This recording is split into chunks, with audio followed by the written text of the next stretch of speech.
Hello, and welcome to the Animated Doctor Podcast. I'm Morgan. I'm Kitty. And I'm Brandon. And today we're talking about an episode. One particular episode. Yeah. We're talking about favorite episodes. And I get to go first. So I'm not sure that this is actually my favorite episode, because oh my god, I love so many episodes. But Partners in Crime, which is the first episode of season 4, is, I don't know, has a special place in my heart. Like, I could rewatch this episode a lot. So, brief synopsis, in case you've never seen it or it's been years since you've seen it. Donna is a Earth girl living in modern London who has run into the Doctor one time before, but decided not to travel with him. And has decided that that is a mistake and is doing everything that she can to try and find something weird going on so that she can accidentally run into the Doctor again and ride in the TARDIS with him. In the meantime, the Doctor is investigating a company called Adipose that is talking about some magical weight loss regimen. Basically, they do end up running into each other. They find out that Adipose is an evil corporation using human fat to birth the adipose children. Basically, these little weird, cute little things that come popping out of people. You say cute. Yeah, they are adorable. In the end, Mrs. Foster, who's the villain of the episode, realizes that she's been discovered and realizes she's about to get in trouble, so she decides to accelerate the process, which means turn all of the people who have decided to use adipose into adipose babies, but instead of just 1 pound of fat, they'll be like, you're talking about the deaths of something like, 1 million people or something in the episode. Yeah, and a lot of people. But and the Doctor stops it, saves it the last second.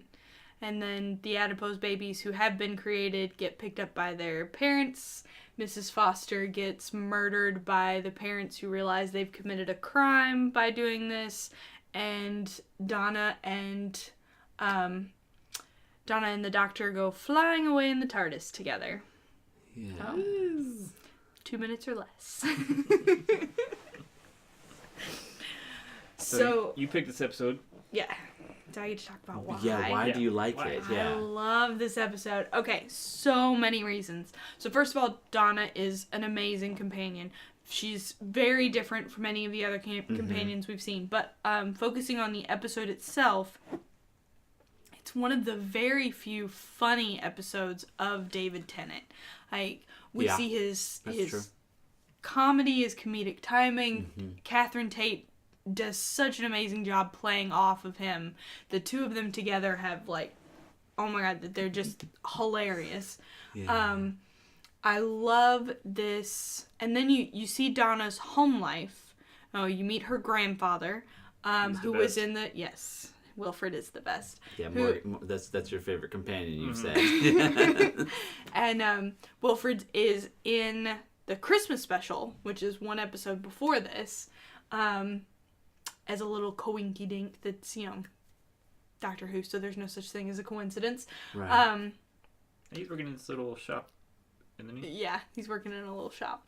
And I love him. I love the relationship between Donna and Wilfred that they established in this first episode. I love this idea of these two friends, Donna and the Doctor, running around just, like, having a good time, while they're, investigating this mystery, trying to solve this problem.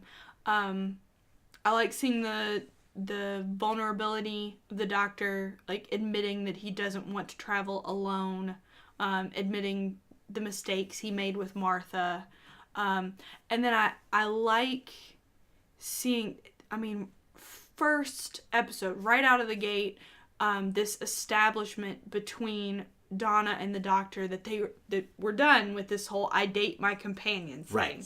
Yes. She's a mate. Yeah.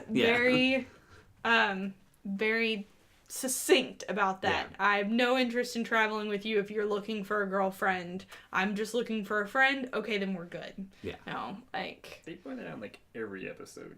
Hmm? They point Yeah, it it's out kind of a joke all the way through. Yeah. Yeah, no, I think that's true. Yeah. Because it's ridiculous that a man and a woman could just be friends. Friends, yeah. And that's the joke. That's yeah. them. They're playing on Yeah. that expectation. Yeah. Which, I mean, up until that point, like, the Doctor and Rose are in love with each other. Yes, definitely. Martha is desperately in love with the Doctor, which is Yeah. completely unrequited. So then, there's a little bit of an edge between Rose and Eccleston that maybe there might be something brewing there. There is. Yeah. But yeah, Tennant and Rose are definitely in love with each other. Yeah. And, so Donna is the first one where it's like, nah, we're done with this crap. Yeah. Like, but we can be pals. Yeah. And it's kind of awkward. It's awkward for both of them. Yeah. Because she kind of forces herself onto the TARDIS. Yeah. And then he has to have this sort of like breakup. And then like, she is like offended by it. She's like, what? Like, I didn't know we were even talking about this. Why are we talking about this? Yeah, I love it. Yeah. And then it's cool. Donna, that was his only hang up, was that he was just didn't want something complicated like Martha, and definitely was still missing Rose. Oh yeah, God. The Rose thing, he doesn't get over that until he's Matt Smith. Like, he just never gets over that. Yeah, that's true. And at this point, remind me of the timeline. So Rose at this point, it's after the Master story arc. She's in the parallel universe, but we don't have two doctors yet. He hasn't left a doctor with Rose. No. Okay, that's going to happen. So, and Rose is actually in the end of this episode. She is, yeah.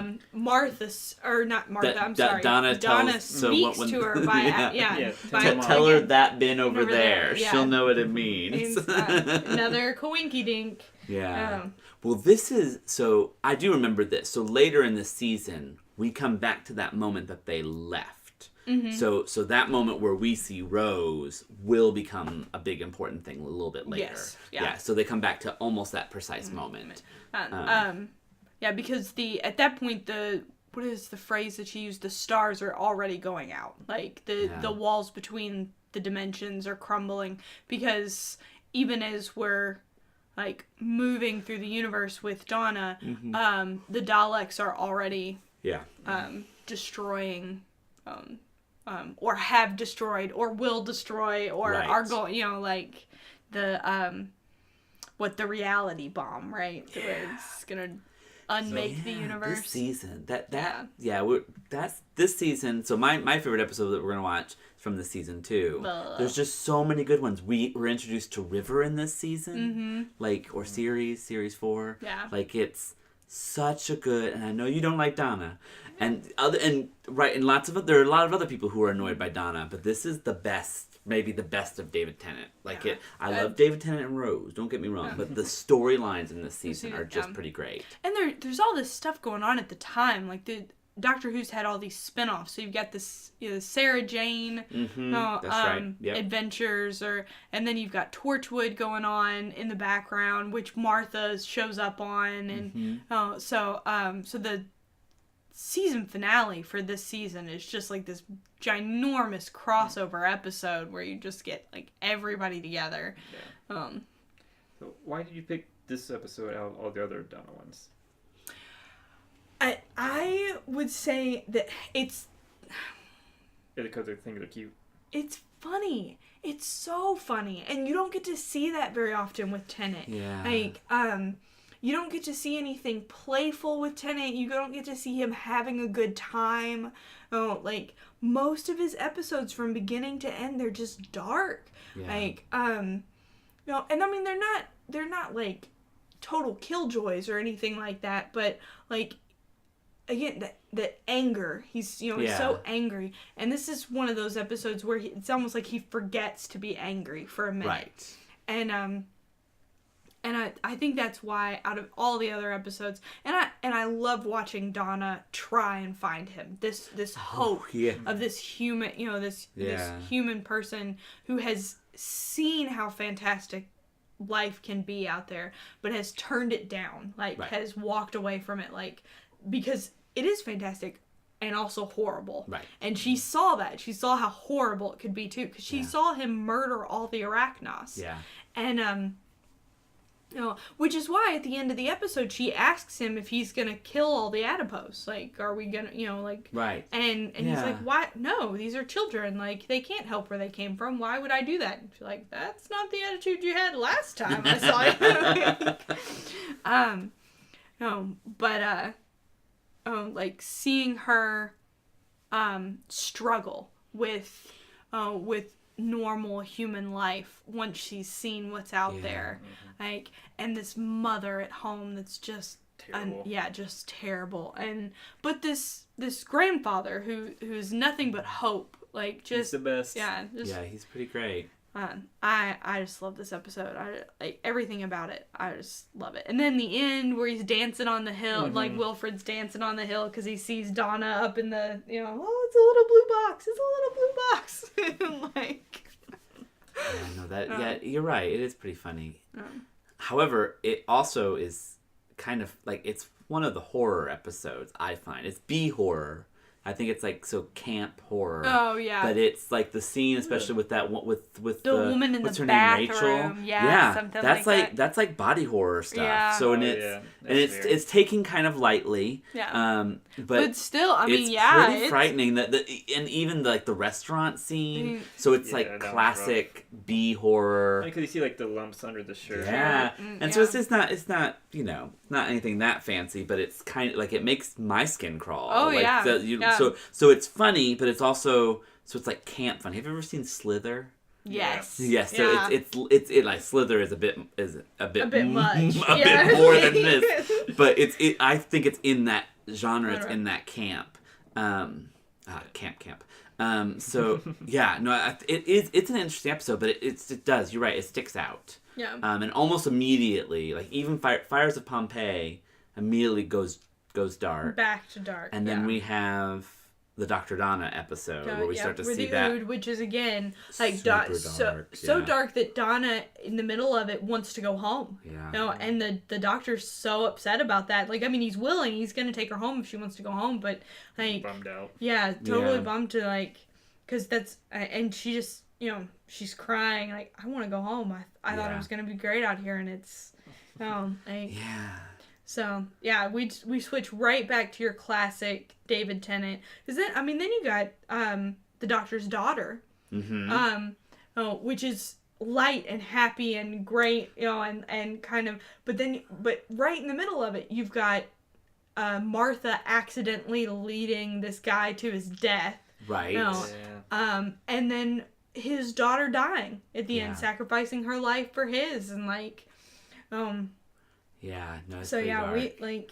And Midnight is in this season, which is it's sort of an excursion from the season, because I don't think that doesn't even fit into any of the major story arcs. No, Rose makes an appearance in it on a TV screen in the background. That's right. In Midnight, that nobody noticed. So there is a little bit of a connection. I didn't catch that. But no, the Midnight's kind of on its own. Yeah. But yeah, that Partners in Crime is. You've got the reporter who keeps getting captured over and over again, retied to the chair, funny, kind of yes. thing. No, I'm gonna report you two for madness. Like. Yeah. And even though it does, you're not wrong. It totally does have this like sort of horror. Yeah, body horror. Undertone kind of thing, but it's definitely one of his funniest episodes. Yeah. The entirely silent communication Oh my god, scene. the conversation between them. It's so good. Right, and then realizing that the woman spotted them. Oh, yes. And that lasts for a while. Oh, yeah. It's a good 45 seconds of... I don't know. It might be a minute or two. Because they're like really talking back and forth to each other without any sound. But I feel like I know what they're saying. I can definitely... Why are you there? I was looking for you. Are we interrupting? Like, oh my god, it's such a great scene. Yeah, super funny. That was really good. Donna being sarcastic while she's hanging from the side of the building. I am holding on. No, they're great. Yeah, they are really great together. I don't find those things cute. The adipose, like Oh. their design is adorable, Yeah. but the fact they're just little fat creatures. Yeah. They Grosses also have me this out. one snaggle tooth. Yeah. Every single one has that one Little snaggle snaggle tooth, which is weird. They gross me out so much. I don't find them adorable. I mean, I don't find them gross. Like if they're They're odd. if they were made out of marshmallows, that'd be totally cool. Yeah. But little They fat creatures. they remind me of some of the candy creatures in Adventure Time. Like the Adventure yeah. I see Time that. candy creatures are not adorable Yeah. and they're not gross, but Yeah. there's somewhere in between those two. They're gooey. Yeah. Like they're gooey. Oh, that's such a grossly applicable word. I like the adipose. I don't think they're. I mean, like, I get it. Like, yeah, they're human fat. That's pretty freaking gross. And then some of them aren't even just human fat. They're bone and tissue Right. and hair and Oh, everything. yeah. Like, Which about makes that. the adipose sick, sick. is what Yeah, she says. so Yeah. it makes them a little sick. Poor Miss dears.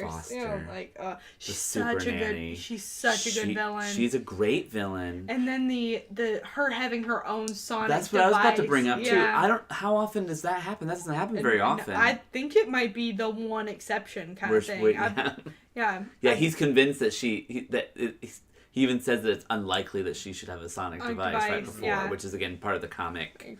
Yeah. The comedy. But yeah, she's such a good villain. I think, and you even get the classic monologue with the reporter, where where the villain's monologue about I'm gonna tell you what everything I've done, Right. kind of thing. Yes. You know, like. Yes. No. Yeah. It's again like it's that kind of campy. Yeah. Yeah. Mm. It's precisely what what you're supposed to do in camp. And you have a little bit of action where they're hanging off the side of the Side building. building. Yeah, and a few more guns than normal on That's it, even for true. villains, because she's got the two bald guys who like Oh, yeah. her security, and they're carrying like full They're on big AK-47 Yeah. kind of assault rifles, which is more than Doctor Who tends to do. Yeah. When it comes to, of course, they only fire them at a door, but still, like Still, just having them yeah, just no, just as a exactly. prop, you don't see it much. Yeah. There's a threat there. Yeah. Yeah. Do we even see a lot of guns when the master is in charge? I Not don't think we do. Not really. I mean, you like, see the to be there's- honest, I'd prefer the guns to those little flying orbs with their knives that cut you to Yeah, pieces. that was. But Yes, but that feels fantasy. See, where, yeah. where big guns like that are Yeah. like they talk about. It feels like tyranny. It feels Yeah. like oppression. Yeah. It feels more real. No, even the master doesn't really use guns. Yeah, Kind of a rare thing.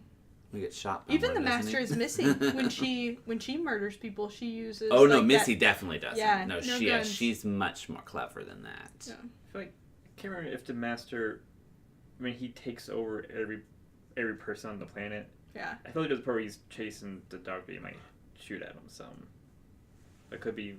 That might. You might be right about that. Because there's like running around like when he's trying to escape and get on the Yeah. spaceship or whatever. Yeah. I'd have to rewatch that, but I think you might be right about that one. Yeah, that might be true. There's at least a gun around. I know that's the end. Like that's the death of the master. That's right, yeah, It's his wife shoots One him. gun. Yeah. The gun that the doctor takes from Wilfred. Right. yeah. Yeah. Yes. Right. Yes. Exactly. The World War II Luger that he takes from Wilfred. So since we're talking about this episode, and it's like, what's the second Dawn episode? Right. Why do you guys like Donna so much? Oh, she's so funny. First of all, Catherine Tate is just hilarious, and they write towards that. So there's a lot of dark episodes that are coming up, but she gets us so many good zingers. Oh yeah. Like she is, and I wonder whether they give Catherine Tate any sort of. I'd be interested to hear an interview with her to see if they gave her any sort of creative license, because it has her feel. It feels like her comedy. If they let her improv any or something like Yeah, that. like she's reading the script and she's like, when he says "hold on," she's gonna I'm gonna say it. I am holding on. Interesting. Yeah, I wonder because it definitely feels like her, and so she brings life to the end of Tenets. life. So I think that's one of the reasons. And it might be, I mean, like we were saying, like, I think some of my favorite episodes are in series 4. Oh. So there might be, I like Donna in part because a lot of these really interesting things are happening, and she's the companion at that time. Like I said, so the introduction of River and the library episodes, those are really great. So good. The Ood, we've met the Ood before that episode here. Once. That's right, but this is the one where we really start to feel their connection to each other. Like I don't know if their telepathy was discussed as much the first time. It was, but it was this in passing background story. Didn't really matter. The only thing that mattered about their telepathy in the first one is that the fact that they were telepathic is the reason that the devil or whatever could control them. Oh, that's right. That's right. Oh yeah, they're just puppets in that one. No, this one is they become full-fledged. He even says that like he has to let them die, like, in order to save the humans, and you don't even think about it because you're like, oh well, whatever, like, who cares? Like, because they're such puppets in that episode. And then here's where, and Donna even mentions that, like, that doesn't sound like you. That, like, that you just washed over a species kind of thing. Just like So I think that might be a part of it too. Is that she's there's so many interesting things that are happening. And we have, it's in this series that we have all the other characters from David Tennant. Like, they wrap up so much. So this series is so epic. And then also her being Dr. Donna. Like, oh my god, Dr. Donna is so... It's really cool. It's like that, there's that one episode with Rose towards the end of Eccleston's series where she... Wolf. Yeah, where she takes on the TARDIS and she basically becomes Dark Phoenix for like, 5 minutes. It's so awesome. But Dr. Donna is similar to that, except for we get it for longer. So saying that, in this episode, that's one of the things about this episode, Partners in Crime, that I think I especially like, is that at this point in the history of the companions with the Doctor, Donna is as much of a sleuth as he is. Mm-hmm. She is, so they keep missing each other, so there's comedy in those first scenes, but every time one of them finds out a piece of information, the other one is finding out that piece of information. Almost at the same time, if not a little bit before. In fact, there were several times and Donna is the one, she finds a little bit more because it does end up killing that lady, but she gets that extra necklace. Do you know what I mean? So we see Donna, despite her, she's not a doctor like Martha, and well, Rose didn't really have any role like that. But Donna is very, very clever. Yeah. So when we find out that she's Dr. Donna, like that, in some ways, that they've been leading up to that the entire time. The sort of goofy, almost bride that we saw the first time is not who we see when we see Donna at the beginning of Series 4. Which, her growth is one of my favorite things about her, is this sudden awareness of other people, of compassion and kindness, and like, her ability to connect, to want to connect with other people. I love watching her growth from this sort of like snappish, I don't care about anything except getting married, I hate Christmas, that kind of stuff, to someone who wants to save the Ood, to someone who, but I love the Doctor having a companion that will just put him in his place. Yeah. Like, there's a line in The Fires of Pompeii where she's like, I don't know what freaking teenagers you've been traveling with up until now, but no. Yeah. Like, and and then in the Ood episode, where he points out that, like, you could say that her shirt was made by slavery or whatever, and she's like, so is that why you travel with humans? It's not so you can show them the wonders of the universe, it's so you can take cheap shots. And self-righteous shots.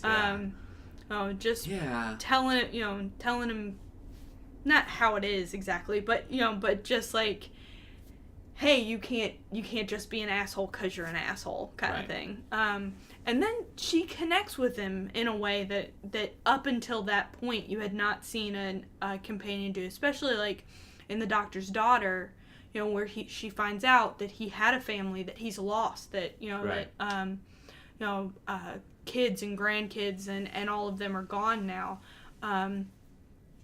Where she points out, like, you talk all the time, but you never say anything, and, and, like, she's gonna help you, this genetic, I don't know, daughter at gunpoint, whatever, that has been developed, that she's gonna help you get all that back, that, she's gonna help heal that.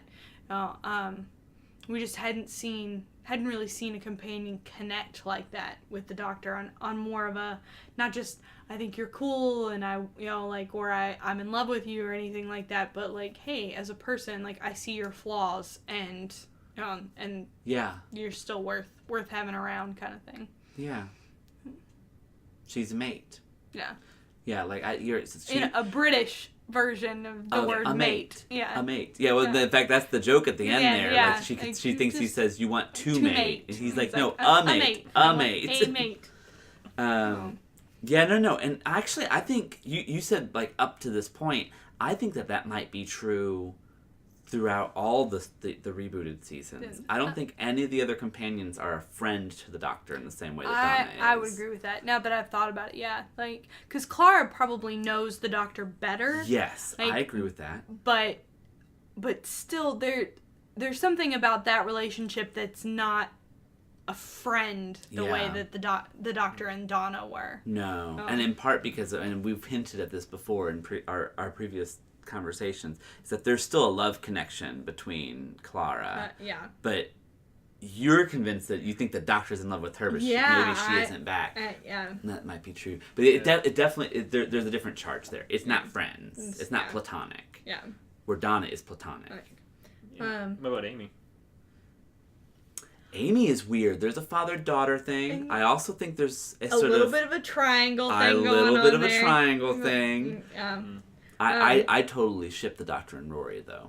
That's a thing. Mm-hmm. Forget Amy. That's fine. The Doctor, and what was he, a Centurion? Yeah. Isn't that Centurion armor? That hit some buttons. Yeah. Sorry, y'all. I was not expecting that, Needless but I'm to say, okay with it. Not friendships. It's more complicated. But Donna's a friend. And when, like, it's interesting because that's, again, they've played up the love element this entire time because that's what TV does. Yeah. Where Donna, that entire series, the complicated relationships is not a will they, won't they between the two main characters.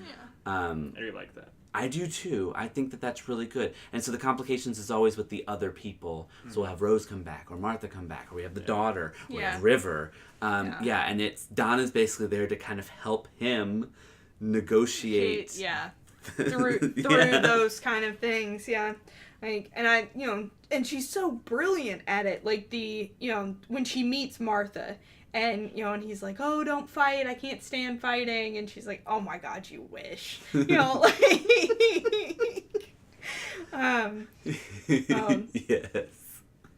But, which is why I find the ending for her so sad. And it's something that I honestly, like, I have a hard time forgiving David Tennant for. Like, forgiving the Doctor for. Because... that, and she's the Dr. Donna. She understands that this means she's going to die. Right. That the Time Lord consciousness will burn out her human brain, and that'll be it. And she doesn't want to go back to who she was before she met the Doctor. Like, it was worth it to her to die as the person that she was at the end of that experience, and rather than listen to her, the Doctor can't handle losing someone. He just can't. Right. So he robs her of all of that growth, all of those things she had accomplished, in order to put her back on Earth, where he could think of her as alive, and she could go back to watching, Desperate Housewives or whatever. Which, I mean, you get to see that she doesn't go all the way back in the special, where David Tennant actually does die, you get to see that she's still sort of in tuned. Yeah, that's right. Yeah. But still, like... Yeah, that she wanted to die. I mean, that's what she's wanted the entire time.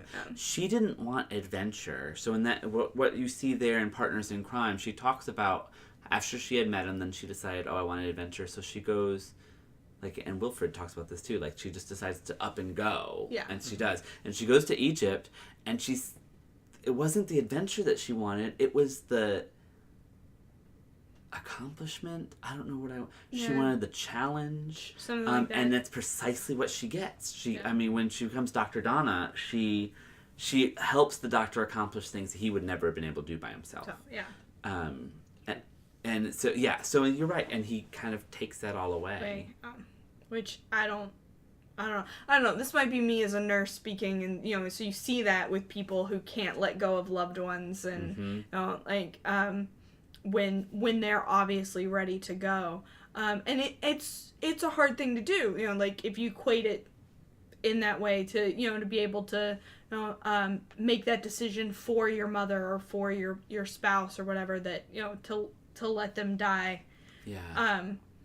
But that doesn't remove your responsibility to like, just because it's easier for you doesn't make it the right choice. And I don't believe, no matter what, I don't believe he made the right choice. Yeah. That robbing her of that. I'd agree with that. Like giving her the lottery ticket at the end so that she could be rich and married, and and like, I mean, I appreciate that gesture and everything, and like, he calls her his best friend, and and all that stuff, but but I still don't think it was his right to, like, she decided what she wanted and he ignored her. Like I said, I have a hard time forgiving the doctor for that one. No, yeah, I agree with that.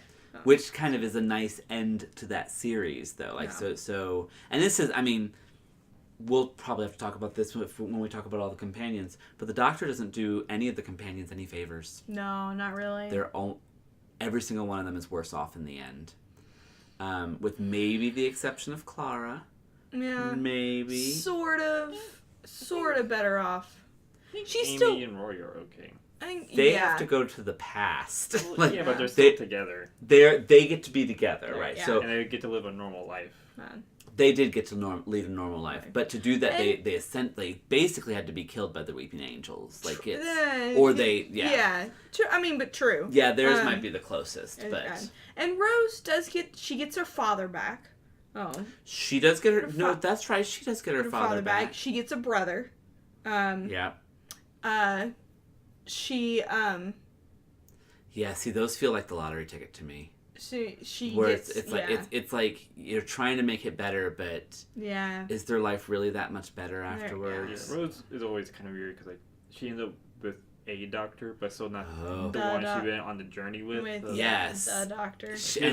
When she turns like it, I read that last scene. I don't read it as this sort of like, oh, it'll be okay. The doctor's a little sad, but Rose is gonna be okay. I read it as like Rose, like this is a hollow gesture. Yeah. It's that lottery. Like it's lottery seems to be like what the writers like to do. Is they're like, here, maybe this will make it better, except for it won't. Yeah, Clara. Billy, you might argue that Billy's not better off exactly. I wish Billy was going to be the new companion. I know, me too. That would have been awesome. So much. That would have been awesome. I love Billy. Like, she's... I would like more Billy. She's so good. But in the... Okay, so super spoilers here. By the way, well, I mean, we can save this for later because we'll talk about companions. Sure, that's right. We'll have a whole. Yeah. But poor Donna at the end. Definitely poor Donna. So next time, which one? You want to talk about Midnight? Yeah. No. Let's talk about yours next. I'll talk about the audio play. So Chimes of Midnight. Chimes of Midnight. Paul McGann, Ace Doctor. Yeah, and you better be ready because that's not as easily available. Like, you're gonna have to give a serious synopsis of that one. And more about the companion. I already have questions about her. Charlie. Yeah. I'll tell you when I know. Yeah. All right. Well, thanks for listening. Thank you all. Bye. See you next time. Bye.